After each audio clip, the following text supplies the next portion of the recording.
Hi guys, welcome back to the channel. Today I thought we'd take a look at some wheel rims that I bought for the WPL C24. I built the truck 3-4 weeks ago now, maybe a little bit longer, and this one is going to stay completely stock, but I've got a white C24 that's going to have pretty much every single upgrade possible, and that's what these aluminium machined rims are for. So I bought all these tyres for the WPLs. They're the kit version, so they're nice and soft. And what I thought I'd do is we'll put some tyres on. Sorry about the plastic. And so they're very soft and squishy tyres. So I thought we'd have a look at these rims, put some tyres on, and we'll have a look, see what they look like on the C24. So these I ordered from China, probably 6 weeks ago, and I made a mistake on the advert because it was $4.99 I think, and being a little bit naive on that, I thought they were that was for a set of 4, and when it arrived I had 1, so I had to order the other 3.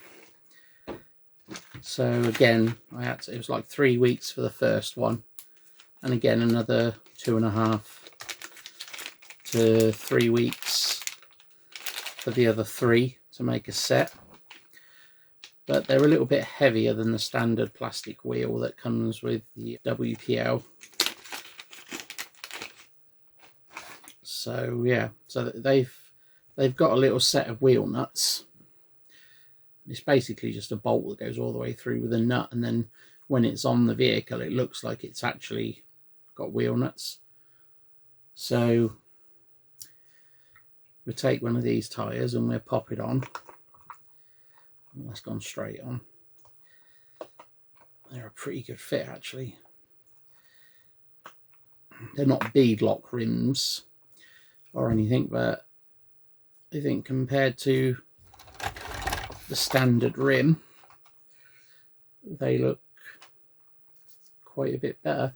There's no, like with these ones, they're very squishy because the air can escape, but with this the rim gives a pretty good seal, and I think if that was glued it would be like a proper pneumatic tyre with air in it. You'd have, I mean, even with that I've got to squish it quite a lot before the air gets out. So I think, yeah, I think that would do okay. I would try it like that, and if it's an issue or the tyre pops off the rim, then I'll probably glue them on.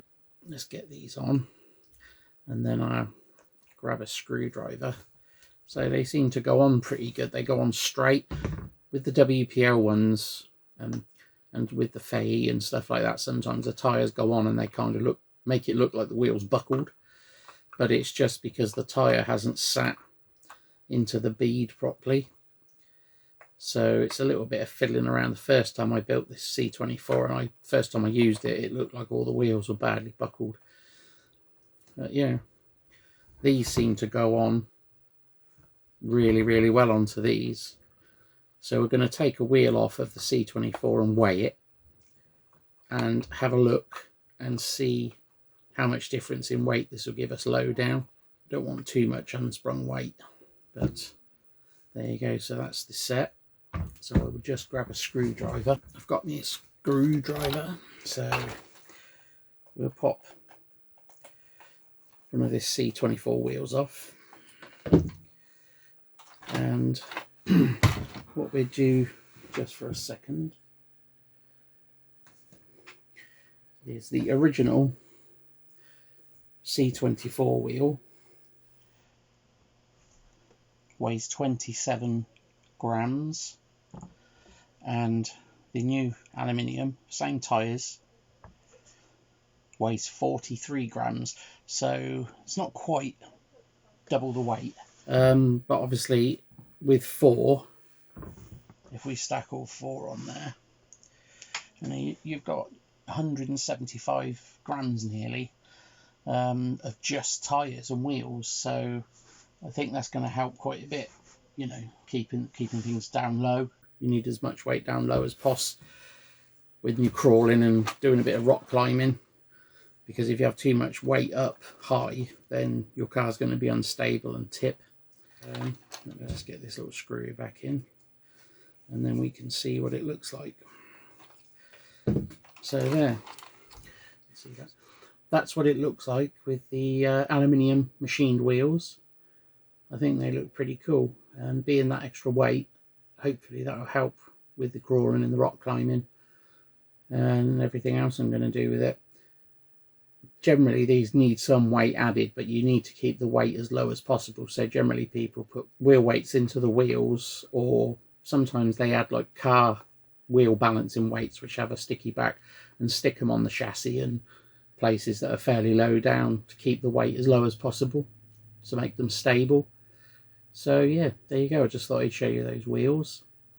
So altogether they cost me around just over £20 altogether with a little bit of postage, and I think they look pretty cool.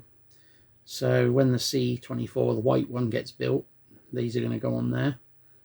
I have got another set actually of metal rims. They're black with silver in us, so I need to find those, and I'll try those as well, see what they look like. So thanks for joining me for this. If you liked the video and you found it interesting, please like, share and subscribe. Click the bell, and you know, leave me a nice comment down below, even if it's constructive criticism. You know, I'm quite happy for that. If anything I can do to make the channel better, this is all to the good for everybody, really. So I've got an affiliate link for WPL. So if you click the link in the description down below, you know, get over to WPL. They've got some really good kits. If you do buy one and you want to kind of go the hobby route, buy a kit and build it and add the radio gear yourself. Don't buy the RTR, that's kind of more for a child. You'll very, very quickly be changing the electronics if you want to go hobby way. So yeah, go over to WPL, have a little look. They've got quite a range of different vehicles, a lot of military, quite a few 4x4s, different styles. So click the link down below and go and have a look. So I'll see you guys in the next one.